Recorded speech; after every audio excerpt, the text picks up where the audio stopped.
Hi, Tom from bkmnutrition.com, and today I want to talk about 5 different chest exercises that you may have forgotten or didn't even know existed, but which can be added to your existing chest workout to make your pec development a lot bigger, a lot faster, and also give some more interest into your workouts. One of the main things I've noticed, because I own a gym if you didn't know, one of the main things I've noticed in my gym is that members sometimes come in, they do the same chest workout every single week. And I've also seen it when I've traveled to other gyms around the country when filming for documentaries and things like that. You always see the same type of chest workout. It's always a bench press followed by some flies, followed by a bit of cables, probably a bit of more pressing, and then some more flies, and then probably some arms at the end of it. That's a standard chest workout for most people. Now, what I've seen and the trend I've seen with these types of workouts is that the people who do them don't really develop a bigger chest. They just sort of stay where they are because they're doing the same thing every single week. Now, while there is some argument for getting very good at doing an exercise, that's more from a strength perspective. And if we're looking to be bodybuilders, and when I say bodybuilders, I mean people who are looking to grow muscle, so not top-end competitive bodybuilders, that is a different league. I'm talking about anybody who wants to build more muscle and lose body fat. That's my definition of a bodybuilder, and that's the people I work with. So anybody who wants to be a bodybuilder, build more muscle, wants to build a bigger chest, and certainly every single guy I've worked with has always wanted to build a bigger chest. So here are 5 exercises that you can incorporate that I've used myself to grow a championship winning chest. I probably still do have a decent chest, but when I was competing, I was renowned for my side chest pose, which was very, very good. And it's no coincidence that I did a wide range of chest exercises, and it helped me build a good chest, a good side chest pose, and still today I still have a good chest. Although I don't compete, I always train my chest with these various different options because I like training them. It gives me more interest and it makes my workouts a bit more exciting than the boring press fly thing which most people do. So here's 5 exercises. Now, I should say that you should incorporate these as part of a workout. There's always going to be an argument for doing some sort of heavy pressing movement in a chest workout because that's a big compound movement and it will build strength, recruit numerous muscles, and also allow you to lift a more weight and sort of get that nice bit of a pump feeling. So you should incorporate these exercises as part of that, but certainly your workout should not just consist of press fly like most people do. So the first exercise is Swiss ball flies. Now, this might be something that you laugh at, and certainly one of my close mates who is a powerlifter always laughs at me doing Swiss ball flies. However, it is one of the things that has helped me build a really good thick chest. Now, the reason why I do Swiss ball flies is because a Swiss ball allows you, when you're using a dumbbell, to get a really wide stretch on your chest without the impingement on the shoulders that you would get from a bench. Now, if you are listening back to this on a podcast, then I would highly recommend you come and watch this video on my YouTube, because I will, in post-production, put in a video just here, I think, which will have a clip of the exercise, but I will also load the exercises on my YouTube individually if you want to download them to use in your own workout. So the Swiss ball flies are something that I picked up from one of the Charles Poliquin interviews. And it's a very good way of allowing you to engage your chest, because when you're doing the movement, because the shoulder is fully supported by the Swiss ball, you can go a lot wider on the stretch than you would potentially with just a bench, because a bench would ping into the back of your shoulder, and that is one of the reasons why people get so many chest injuries, because the pressure from the bench coming through the shoulder as your shoulder goes round it is what overstretches the chest, and a lot of the time causes bench injuries. So a Swiss ball will prevent that, it will cushion it and allow you to get a massive stretch on the chest, pause at the bottom, and then you squeeze through the chest. You don't pull from the arms, which is what a lot of people do when they do flies. They actually pull from their arms in, or they do some version of a press, which is sort of a fly, sort of a press. But remember, when you are doing fly movements, your hand always has to be outwards from your elbow here. If your hand is here and you're moving up, that's a press. If your hand is here and you're coming in, that's a fly. So remember that when you're doing fly movements. See a lot of people going really heavy on flies, and all they're doing is just some sort of wide pressing movement, which is just putting more pressure on their shoulder. So if you use Swiss ball flies, I generally tend to use it as a warm-up exercise to make sure I'm stretching the chest out fully, almost as a pre-exhaust, so that when I go into my main compound chest press, it's all on the chest straight away. I've stimulated the chest to wake up, and then when I'm pressing through the chest, I can feel the chest moving more when I'm pressing after doing that Swiss ball fly. So that's a warm-up generally. Sometimes I will do it at the end of a workout if I'm tired. If I've expended a lot of energy and I've got a decent pump on, I'll do it right at the end just to get a little bit more reps out without maybe putting my shoulder through more pressure. It's very good if you do have a shoulder injury. I've had 2 shoulder surgeries, and certainly doing Swiss ball flies, and I also do Swiss ball press as well, because that does cushion my shoulder. And you might laugh again, oh, Swiss ball press and everything else. I can actually get a decent amount of weight on there. The thing with Swiss ball pressing and flying is it does give your ego a little bit of a kick, because when you're doing a Swiss ball movement, you'll find out exactly how much extra pressure and extra oomph you're putting through the movement with the rest of your body. Because with a Swiss ball, if you don't just contract the chest upwards, and if you push through the body like a lot of people do to get that extra bit of power, you'll bounce up and down on the Swiss ball. So actually, Swiss ball flies or presses is actually an excellent way of teaching your body to contract the chest properly, and that's something that I do with clients, especially the first time I'm working with clients. We do the exercise, and you'll see them press and they bounce up and down quite a lot, because they're just used to pushing with everything else except their chest. Once you start pausing and contracting the chest properly, you can do the movement with minimal bounce, and actually you'll feel it in your chest a bit more. So a lot of people laugh at me for doing them. They haven't got as big a chest as I am, so who's laughing now? So okay, and some of my chest is genetic, but I've also built a good chest. So cable press is the second one. So cable press is something I do, again, because I've had a shoulder injury, and a lot of people who press for a long while do tend to pick up shoulder injuries from bench pressing. Certainly I used to do a lot of heavy incline pressing, a lot of flat bench pressing, and I picked up some shoulder injuries from doing that, so I had to find workarounds. So a cable press was something I did to help me get a decent chest press movement without impacting my shoulder. Now I also have issues with doing decline movements. I can't do decline press either with dumbbells or with a barbell, because that puts immense pressure on my rear delt and also through my joints in my shoulder. And so when I'm doing that movement, I will always get really bad shoulder pain a couple of days later. So if this is something you suffer from, and you've been told, oh, decline movements is the way to build a bigger chest, that is sort of correct, because the angle you're at is optimal for chest development. You can get that from a cable press. Now all you have to do, and the video will be up here hopefully in post-production, so all you have to do with the cable press is, again, don't go too heavy. What we're trying to do with the cable press is allow your chest to stretch out and your shoulders to retract properly, so that we can get that pressing movement right through the chest without the bench coming through the back of the shoulders and giving you that impingement. So the cable press allows you to retract your shoulders properly and press through the movement. And you can do cable press with flat, with decline, and with sort of an incline movement as well if you get it right.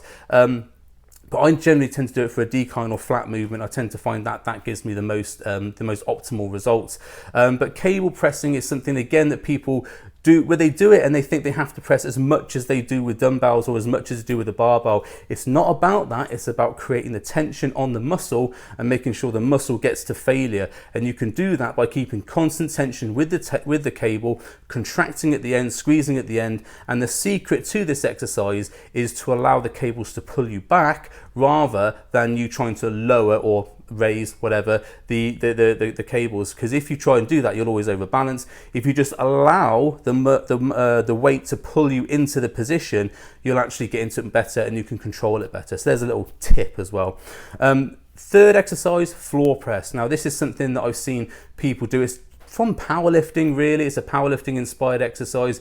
I generally tend to do it with dumbbells rather than a barbell, but you can do it with both.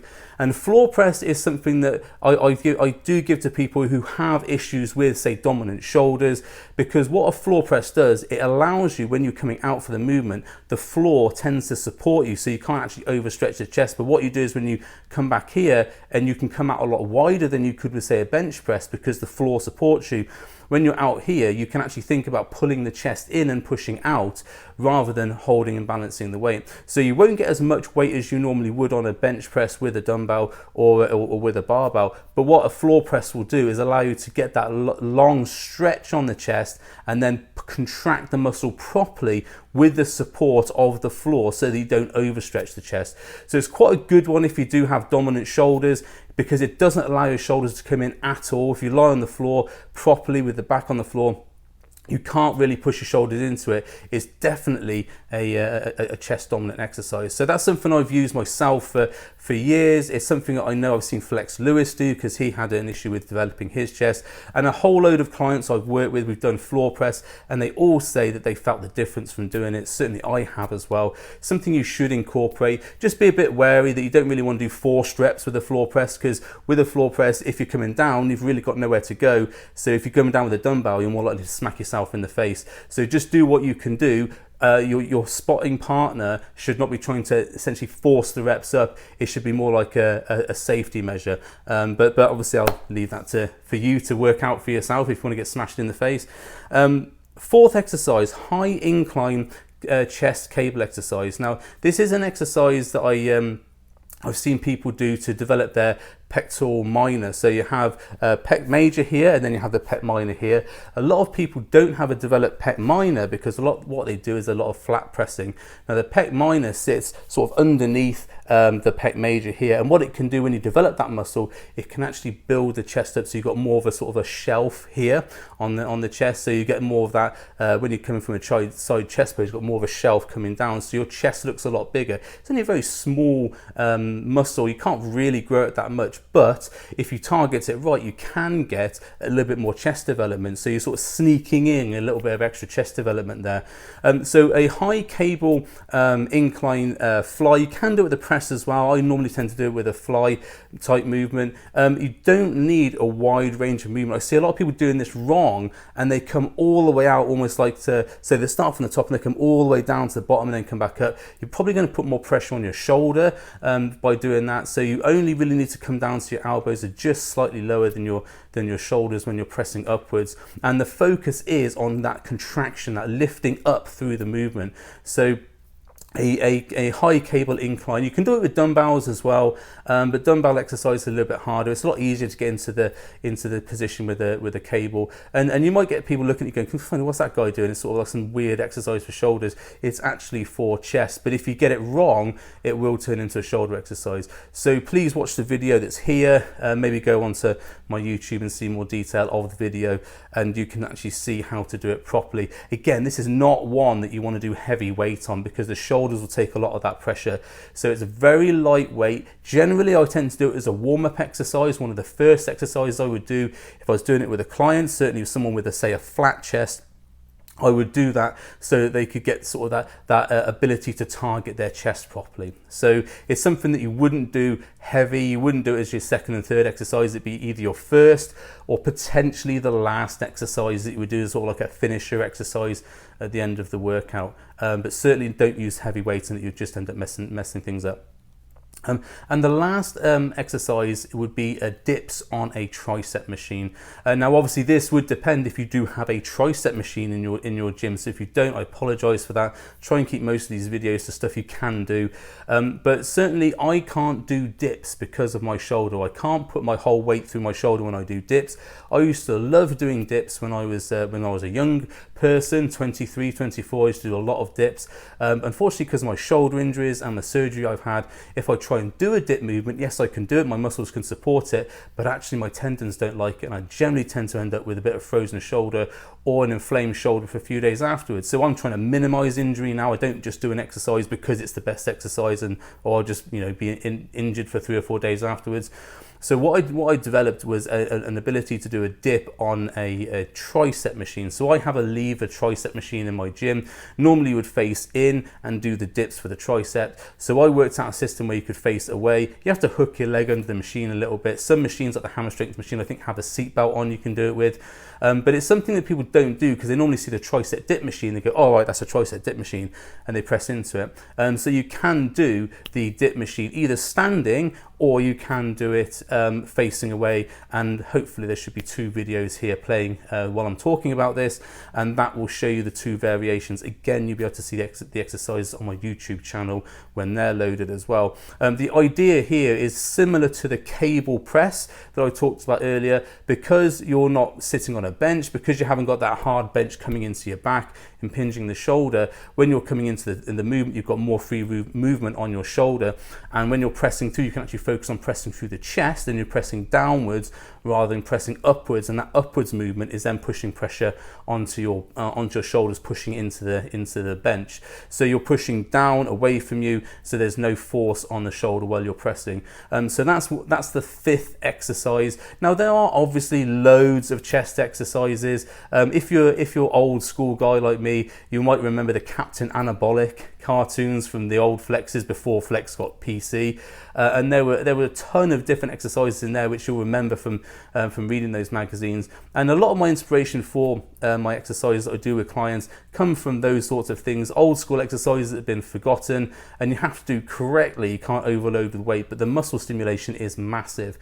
So I hope this has given you some different ideas for your chest. Certainly if you're of the older persuasion like me, 35 plus, I'm 40 at the time of this video, you'll appreciate that your shoulders maybe aren't the best and not as good as they used to be. So these exercises will benefit for you. And if you're a younger bodybuilder just starting out, I would recommend you doing these exercises because they will give you a different scope, a different viewpoint on your exercises, and give you something different to think about rather than just trying to max out your bench press. Because yeah, everyone likes a good heavy bench press. Personally, my biggest injury that actually almost put me out of competition for good came from flat benching, where I put a disc out. I lifted with absolutely perfect form, and it was just the massive weight that I was lifting. I think it was 180 kilos, and I was 90 or 85 kilos at the time of lifting. That's a lot of weight to put on my body, and afterwards I suffered a disc bulge, and that essentially put me out of competing and put an end to potentially any pro career I had. So don't go crying over spilt milk, but again, if you are an aspiring bodybuilder with aspirations to be a professional or to be any sort of a decent physique or model or something like that, then you don't want an injury impinging your back or anything like that. I actually lost half of the muscle on my right side. It took me 4 years to recover it afterwards. That's the impact that a bad lift can have. So just be aware that it's not always about weight, it's about muscle stimulation, training the muscle to failure under resistance. That's what gets the muscle growing. It's not always about the heavy weight. So sorry for the bit of the rant and lecture type feel there, but I do see a lot of people lifting with bad form, and I think, oh, that's going to come a cropper someday. So don't be one of those statistics. Lift well and lift sensibly, and apply your thoughts to what you're trying to get out of the exercise. When you're trying to do a bench press, yeah, obviously you're trying to lift heavy on the exercise, so take precautions to do that. If you're doing cables, it's not about the weight, it's about the stimulation on the muscle, the contraction, the resistance and the strain on the muscle when you're lifting. It's not about the weight on those exercises, although many people do that. So I hope this video has given you some different ideas, hope it's given you some new direction to take. And if you have any questions or comments, or if you want to have a talk about the form perhaps that you're doing and maybe you want your form assessed, then please let me know. Just drop me a link in the comments. I'm sure there's some way you can send me your video and I can assess it. Happy to do that, happy to prevent any injuries that might come up. So I hope this video is helpful. Like, share, comment, whatever you want to do, and see you on the next video.